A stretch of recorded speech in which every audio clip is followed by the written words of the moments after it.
I really don't get how so few people like Typhlosion. Like, he's a honey badger and he's on fire. What more do you want? Are you not entertained? Like, I don't give a crap about stats or whatever. This is the best fire starter because he is warm and soft and friend-shaped. Oh man, that's certainly a tweet. It was tweeted on April 22nd earlier this year. You know, like, Typhlosion's a cool character design. It's just, he's a Pokemon like the rest of them. At least I would have said that some other time, because in very recent days, I can't explain why, apropos of nothing, I've just started to look at him really differently. Like, he just seems like he has something that sets him apart from all the other starters. Like, I was thinking so hard, it had me saying stuff to myself like, I would say that if I was a starter Pokemon myself, I might look at the final evolution of Cyndaquil, Typhlosion, and think, you know, he's really not like us.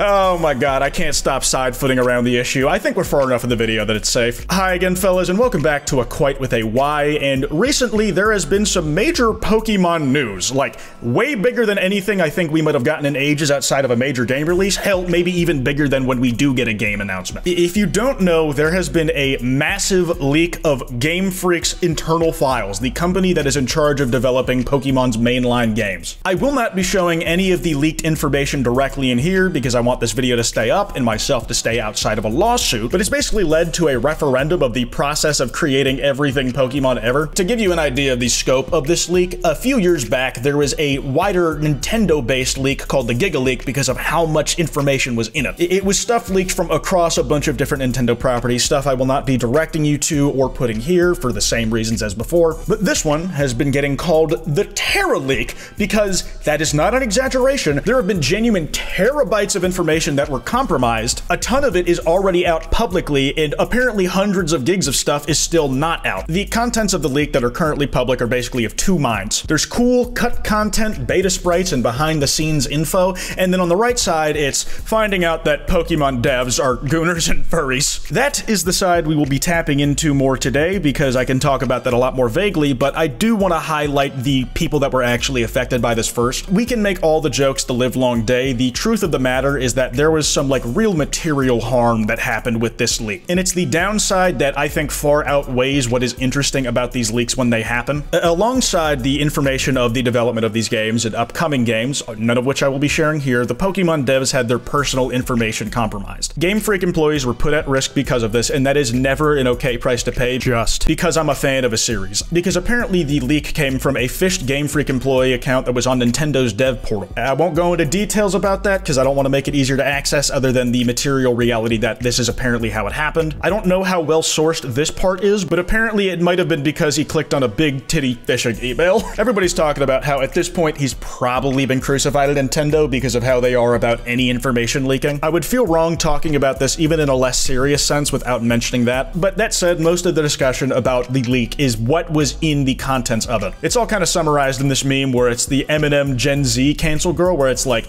Gen Z is trying to cancel Typhlosion. Like, listen, when I say that there is some freak shit in these files, I am not understating that at all. In fact, I'm probably not saying enough. To quote a tweet without showing you the story, here's literally a story about Typhlosion kidnapping a girl, gaslighting her, and then making her give birth to a half-human, half-Pokemon child. There exists a Google Sheets of apparently all the bestiality-adjacent stories that were a part of official, like, lore documents in Game Freak. Again, I won't be sharing that here, but a few have been translated roughly into English, and I can't show the details of them, but I can show the community reaction. The leaks are getting so bad that Junichi Masuda's getting involved and threatening to fucking kill all of us. That's a meme, if you couldn't tell. There was obviously the initial shock from Twitter at the allegations being revealed, and I want to be very clear, these are allegations. Typhlosion should have the opportunity to speak his own story. Listen, brother, I've been there. I can't promise that I'll 100% believe you, but I'm willing to hear you out, and if I think you got a story to tell, I can give you some pointers. A lot of people were saying that because of the recent Pokemon leaks that everybody owed an apology to Hypno, who has been the victim of tons of unfounded comments, that he was supposedly the predatory Pokemon this entire time, when the apparent real culprit was a darling of the community. A starter Pokemon that had a dedicated fandom and people god defending him from the sunset till sundown. And of course, the wider Pokemon community had reactions to this, where Hypno even confronted Typhlosion about some of the allegations made of him. Yo bro, why you got baby oil at the party. What do you even call a Pokemon equivalent of a Diddy party? I'd rather not consider what that would be. This is all fan art that was, you know, as a result of the leaks coming out. I want to credit anybody whose work I feature here. This was from Super Crusader KJ, but Randy Desu over here also depicted Hypno being an active member of his community, trying to protect the youngins from harm, just removing Igglybuff and Bonsly from potential harm by keeping them away from the alleged predator Typhlosion. I try not to lean into these body language dissections of people's responses to situations they've been in, because if we're being truthful, it's not something that's across the board for anybody. Everybody reacts to the same stressors in different ways. This could be Typhlosion realizing it's over. This could be Typhlosion feeling that he truly is innocent and realizing the depth of the hole that he has to dig himself out of. There's no way for me to say. All we can do is wait for him to say what he has to. Vaporeon and non-Gunnar Vaporeon fans everywhere rejoiced at some of the pressure being eased off of a Pokemon that they just like because they think it's neat, and Vaporeon over here was smoking a stogie when they witnessed Typhlosion seeing everything Twitter was saying about them. Jester Circus depicted this very expertly. Lol, your freak shit came directly from Game Freak. Freak's in the title, bro! Of course, you had the obligatory reference to All Might passing on the torch to Deku. I love MHA, but the fact that this meme has been used in all sorts of context leads me to seeing that series in a situation I just never ever wanted to fathom. But alongside that, when I tried to describe what Typhlosion's peers, the other starter Pokemon, must be feeling when they see what's being said about their former comrade, you can only imagine that they're shocked by it in a multitude of directions. I'm sure things in that camp are incredibly hectic and chaotic right now. VirgieBaby6903 is a photographer that was actually able to capture the moment that Charizard saw what Typhlosion was being accused of and the eye contact they made about the allegations. You had the ages-old clip,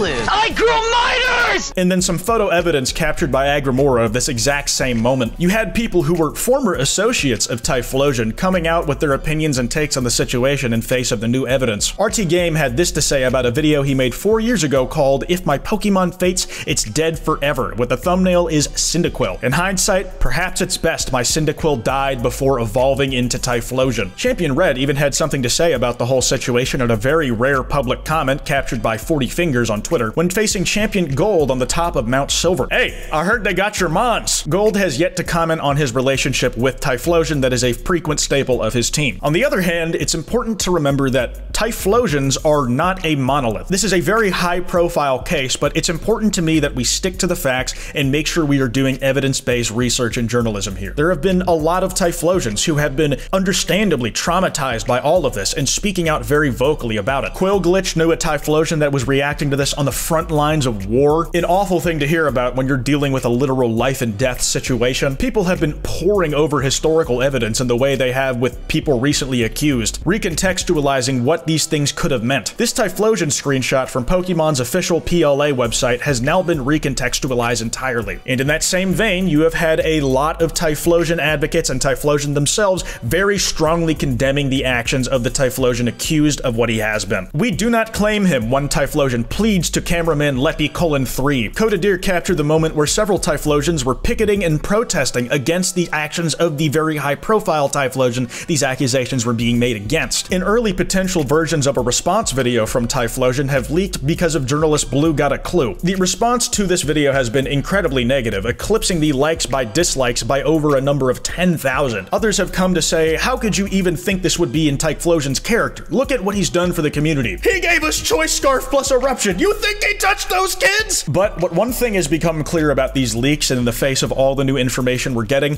Typhlosion is far from alone in being in the spotlight. People have been putting together a dossier of all the potential affected and exposed Pokemon. Among the roster is Slaking, Octillery, Lapras, Rapidash, and many more who I'm sure will be named in the coming days and weeks. All right, bit's over. We've gone on about this type of thing for long enough. I'm not gonna lie, this is probably the only way I can talk about these leaks in a way without, like, getting over the legal line. But some of the stuff that is surrounding all the Pokemon that you see on the list now is crazy. You have people listing off the in-game abilities of a lot of these, where Typhlosion has at Sticky Barb, the ability Blaze, and some of the moves it can learn are Attract, Burning Jealousy, Captivate, and Eruption. This is one of 6 on the list right now, and you know, if this video does well enough and you guys enjoyed it, I might be going very vaguely and legally distinctly over some of the shit said about the other Pokemon. The fact that there was so many documents in the leak about this from Game Freak had people speculating. After reading the Game Freak leaks, I think it might be possible that the reason their games feel so rushed is because they have to spend 30% of their manpower silencing the guy who keeps submitting humans and Pokemon used to mate over and over again. In wider Typhlosion community news, they have been suffering for their favorite Pokemon through no fault of their own. When my goat is washed and/or a predator, how it feels to be a Typhlosion fan right now. And there was this one person who posted like some genuinely wholesome art like right before everything came out. Typhlosion is confused, baffled, and bewildered by this move you just pulled. Got your ears. Like, this is really endearing art, dude. Come on. I made this yesterday night because we were having a family gathering today and I didn't want to leave everyone with nothing fun.